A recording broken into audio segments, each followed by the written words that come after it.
Colombianos, es increíble cómo el señor Iván Name cada vez nos sorprende más. Primero por las investigaciones que está teniendo por toda esta confesión que ha dado los corruptos Olmedo López y Sneider Pinilla sobre la Unidad Nacional de Gestión de Riesgos. Ahora el señor resulta que no está en el país debatiendo en el Congreso, sino que por el contrario, se fue al Santo Vaticano a visitar al Papa Francisco, que lo recibió. Pero nos preguntamos, ¿de qué hablarían?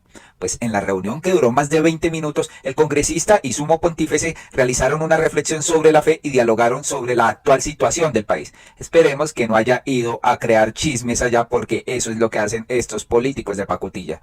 A través de un comunicado de prensa informaron que hace 2 semanas se acordó el encuentro con el sumo pontífice en la Santa Sede.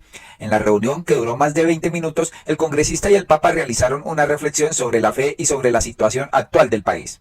El presidente del Congreso le manifestó acerca del origen de la guerra en Colombia y de la necesidad del cambio de modelo geopolítico en búsqueda del progreso y de la paz en nuestro país. Sin embargo, el señor dilata las reformas a la hora de debatir, ¿no? En la audiencia, el NAME le obsequió la publicación póstuma de Gabriel García Márquez En agosto nos vemos, así como una delicada imagen de la Virgen de la Devoción del Santo Padre, la Virgen de Satanudos y Café Colombiano. Resulta de mucho significado que el Santo Padre haya recibido al presidente del Legislativo colombiano en audiencia privada, como un gesto del vínculo que lo une a la nación colombiana, indicó la oficina de prensa del senador. La visita del senador Name se da en medio de una investigación por un presunto caso de corrupción al interior de la Unidad Nacional de Gestión de Riesgos, en el cual el ex subdirector Sneider Pinilla aseguró que el señor pues se le entregaron 3.000 millones de pesos, ¿no? Con el propósito de acelerar presuntamente las reformas. Sin embargo, en varias ocasiones Name ha negado recibir el dinero de manera ilícita. El alto tribunal investiga los supuestos ofrecimientos en inversiones en el Chocó a cambio de votos.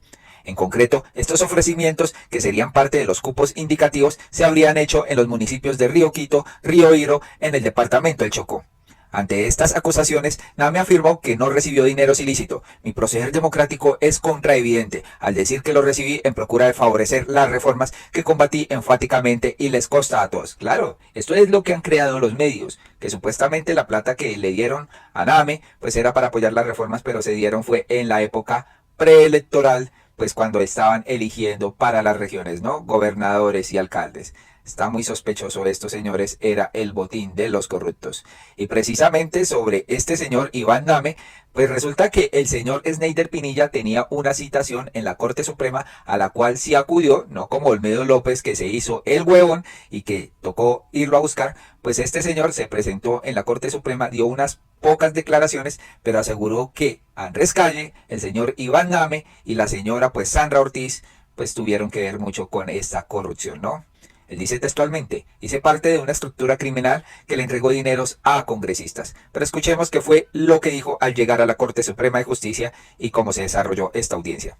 Hoy vengo a cumplir la cita a la justicia. No me estoy escondiendo absolutamente de nadie. Y hoy vuelvo y le pido perdón al país por esos actos de corrupción que realizamos. Le pido perdón a mi familia, a mis padres, a mis hijos, a mi hogar, porque personalmente lo que hicimos estuvo mal. Hice parte de una estructura criminal en la cual yo fui testigo directo de los dineros que le entregamos a algunos congresistas en el país. Yo, directamente, al doctor Andrés Calle, presidente de la Cámara de Representantes. Acuérdese, doctor Andrés, cuando se lo entregué directamente en su apartamento, en el calle 62 de Montería. Y el doctor Iván Name, a través de la mensajera, la doctora Sandra Ortiz. 2 días, doctora, 2 días duré entregándole esos dineros para que se pudiera cumplir con las cosas. Yo no estoy en ningún tapen en ese tema. Por eso fui el primero en levantar la mano y todos han sido testigos. Si no es porque yo levanto la mano, absolutamente nadie estuviera hoy involucrado en ese proceso. Por eso quiero que sepan que voy a hacer la reparación económica de absolutamente todo con lo que me he quedado. Todo con lo que me he quedado, es decir, que el señor tiene la voluntad de devolver el dinero. Vamos a ver qué pues acuerdo llega con la Fiscalía y con la Corte Suprema sobre el principio de oportunidad que está solicitando. Pero aquí de una vez le hace un recorderis a Andrés Calle. Recuerde que yo le entregué esta plata en Montería. Y Sandra Ortiz anda muy callada después de ser destituida pues del cargo que tenía en el gobierno de Gustavo Petro. Pues este señor se presentó en la Corte Suprema, pero como Olmedo López cerró la boca, ¿no?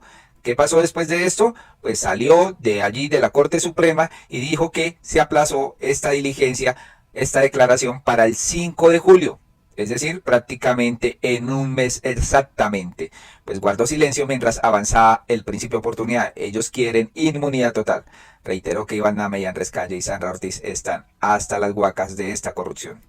vengo a cumplir y vine a cumplir la cita a la Corte Suprema de Justicia. Fue el primero, como lo dije, en levantar la mano. Como todos se han dado cuenta, estamos inmersos en un proceso de principio de oportunidad. La diligencia se aplazó para el día 5 de julio a las 9 de la mañana.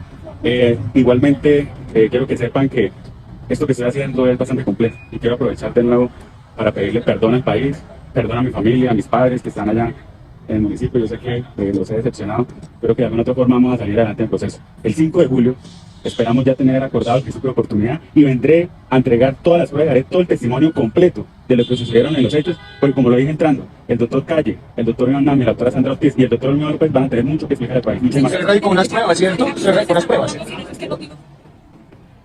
No dio más declaraciones. Aquí lo vemos con un chaleco antibalas porque realmente este señor podría estar en peligro por todas las personas que podría delatar, ¿no? Y pues hasta el 5 de julio nos parece bastante lejos, ¿no? Resulta que el país necesita saber quiénes realmente están detrás de todo esto, pero 5 de julio, en un mes, señores, podrían pasar muchas cosas, ¿no? Pues esperemos a ver cómo se desarrolla esto y definitivamente esta gente está guardando muchos secretos. Se ve más seguridad en Snyder Pinilla que en Olmedo López, que parece una pelotardado, ¿no? No quiere decir las cosas, sí va a medios, todo asolapado, pero después calla frente a la Corte Suprema de Justicia. Por otro lado, hay mucho revuelo por lo que se está presentando sobre que el presidente posiblemente va a convocar una asamblea constituyente y que esto va a cerrar el Congreso y que es el acabose como constitución y como democracia. Y mejor dicho, hasta los mismos expresidentes se están uniendo para pues que Gustavo Petro no tome acciones legales frente a la no aprobación de la reforma, señores. Pues uno de estas personas que está apoyando esto sobre la Asamblea Nacional Constituyente es el exfiscal Eduardo Montealegre. Dice que los acuerdos de La Habana son acuerdos especiales, normas jurídicas que tienen importancia constitucional, y dijo que el presidente Gustavo Petro puede y debe convocar a una Asamblea Nacional Constituyente. Escuchemos las palabras aquí de Eduardo Montealegre, que es exfiscal, es abogado y sabe de leyes. Que no son normas programáticas y por lo tanto el presidente de la República, al ser una norma jurídica, puede desarrollar en algunos aspectos los convenios de La Habana a través de la figura de los llamados reglamentos constitucionales autónomos. La propuesta es entonces de que como el Tratado de Paz es un acuerdo especial que forma parte del bloque de constitucionalidad, el presidente de la República puede desarrollarlo directamente en algunos aspectos a través de la figura de los reglamentos constitucionales autónomos. La característica de los reglamentos constitucionales autónomos es la de que el presidente tiene una competencia que se deriva directamente de la Constitución, y para expedir un reglamento constitucional autónomo no se requiere la mediación de la ley. Además, la Corte Constitucional ha sostenido desde hace muchos años, lo mismo que la Corte Suprema y el Consejo de Estado, que los reglamentos constitucionales autónomos tienen fuerza de ley. Específicamente ha dicho la Corte Constitucional, son la ley. Sobre esta base y este postulado, la propuesta se centra en lo siguiente. Los acuerdos de paz, como parte del bloque de constitucionalidad, es un acuerdo que tiene prevalencia en el orden interno y son normas jurídicas. En segundo lugar, en conformidad con lo pactado en La Habana, específicamente en la introducción de los tratados, en la introducción del tratado, en la introducción del acuerdo especial, claramente se dice que el Estado colombiano está obligado a convocar un acuerdo nacional. El concepto y la palabra acuerdo nacional puede equivaler a la convocatoria de una asamblea constituyente. Pues aquí está contundentemente las palabras de Eduardo Montealegre, exfiscal, que apoya pues que se convoque a una Asamblea Nacional Constituyente, pero no para la reelección como lo están pensando algunos expresidentes. Lo más curioso de esto es que pues el señor Álvaro Uribe Vélez se religió, ilegalmente, pero se religió. El señor, pues Juan Manuel Santos también lo hizo, se religió. Y ellos no están de acuerdo con una posible reelección de pues Gustavo Petro, aunque el presidente ha dicho que no le interesa ser reelegido, que se continúe con el progresismo, que llegue una persona progresista a reemplazarlo a él.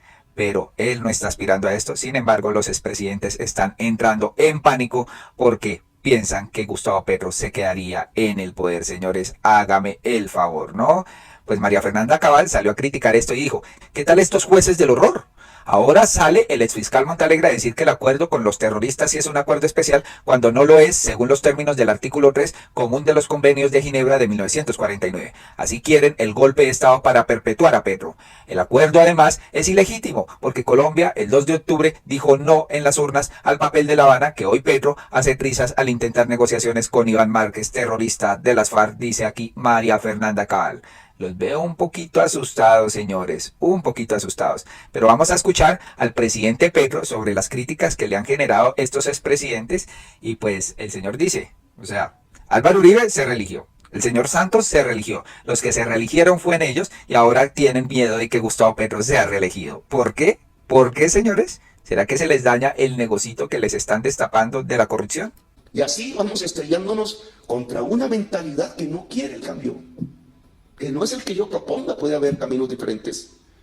Esa realidad de lo que han llamado el sindicato del pasado, de los expresidentes tratando a como dé lugar de no permitir que haya una reforma a la salud, que no haya una reforma a las pensiones, que no haya una reforma agraria, que no haya una reforma a la educación, que no cambie el país bajo la legitimidad de los cambios que dice la Constitución Nacional y oponiéndose de todas maneras, moviendo magistrados para que ilegitimen decretos, negando el papel del Congreso, hacer las leyes del cambio, diciendo no a una constituyente, no al poder constituyente, es en realidad que tenemos ante nosotros un poder que no quiere la paz. Exacto. Y para hacer comprender ese mensaje a la gente y llevar a la gente a la imposibilidad del cambio, entonces dice, es que yo quiero reelegirme. Ellos sí se reeligieron. Los que me critican se reeligieron. Yo no quiero reelegirme. Ni creo que una constituyente es el instrumento adecuado aún, pero no niego esa posibilidad en un futuro. Porque el poder constituyente tiene que expresarse tal cual como cuando los liberales y conservadores hicieron la paz, para poder hacer la paz hoy. En esos intríngulis estamos. El ELN ha vuelto en su primer documento. Ellos balbuciantemente no saben si dar el paso o no. A hablar de un acuerdo político nacional. Se repite permanentemente en los 30 últimos años. Lo dijimos nosotros en 1984 cuando propusimos por primera vez la paz, el M-19. Es increíble que estos grupos insurgentes pues llevan 30, 40, 50 y 60 años pues haciendo de las suyas sin buscar una labor social, sino hacerle daño al pueblo, generar violencia en el país y pues cuando hay una oportunidad con un gobierno progresista pues como que son indecisos, como le dice aquí el presidente Gustavo Petro. No se atreven a dar el paso a un diálogo de paz. Si tuvieran definitivamente una voluntad real de paz, pues lo harían, señores. Pero pues al parecer no lo quieren. El M-19 tuvo hijas de republicanos españoles en nuestras filas. Andaban conmigo. Nunca entendí bien cómo podían sacrificar su físico, su tiempo y su vida acompañándonos hasta que entendí que los flujos mundiales corren por todas nuestras sangres. Lo propusimos, lo tratamos de plasmar en la Constitución del 91 que hicimos, que incumplieron. Y volvió a repetirse en el acuerdo de paz de la FARC e incumplieron. Allí habla de un acuerdo nacional y está como declaración unilateral de Estado. Y ahora el ELN vuelve a repetir las mismas palabras quizás sin saber. Entonces tenemos en medio de la violencia de los últimos 35 años una petición de acuerdo nacional repetida una y otra vez e incumplida una y otra vez. Yo creo Es un círculo realmente vicioso esto de búsqueda de la paz.